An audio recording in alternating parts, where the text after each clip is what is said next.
Michelle, great to see you. How bad is it going to get next year for the auto industry?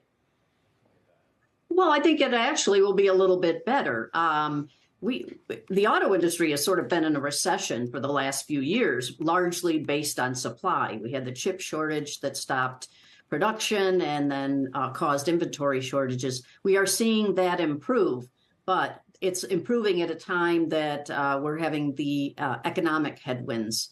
So it'll be marginally better next year, but still not what we were used to a few years ago. Well, you make a good point that we all talk about it as if, they were making it rain because the prices were up and there were shortages, but the actual amount of cars sold was down. So even the good times weren't necessarily that good. And if we're coming to the flip side of that now, where we pulled forward demand, the prices are now falling, maybe they have excess inventory, what happens then?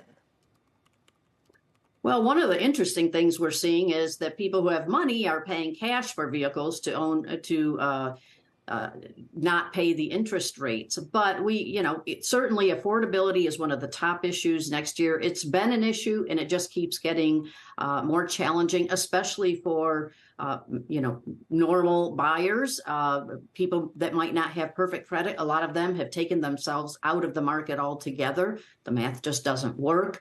So there's a smaller pool of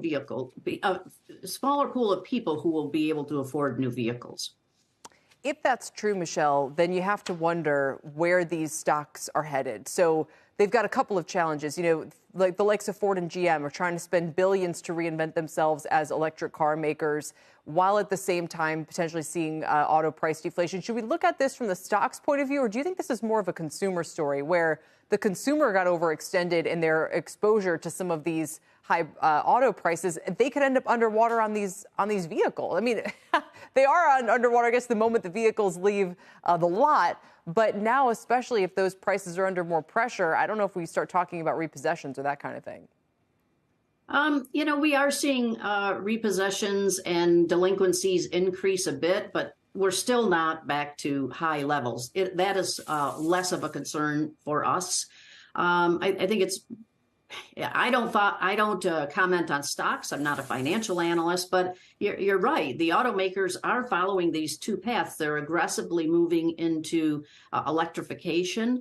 At the same time, they've got to keep the sales up and the revenue coming in because that's what's funding their move into electrification. Are we going to see the return of incentives to buyers? I know that's a good question. I think we will. But I think it'll vary, because one of the things that we're seeing with inventory is we're seeing more inventory buildup from the domestic automakers, and we're still seeing shortages from companies like Toyota, Kia, Subaru, Honda in particular. So it's not the same thing across the board. But I think probably if you're in the market for a full-size pickup truck next year and the inventory keeps building as we've been seeing, there will be some incentives there.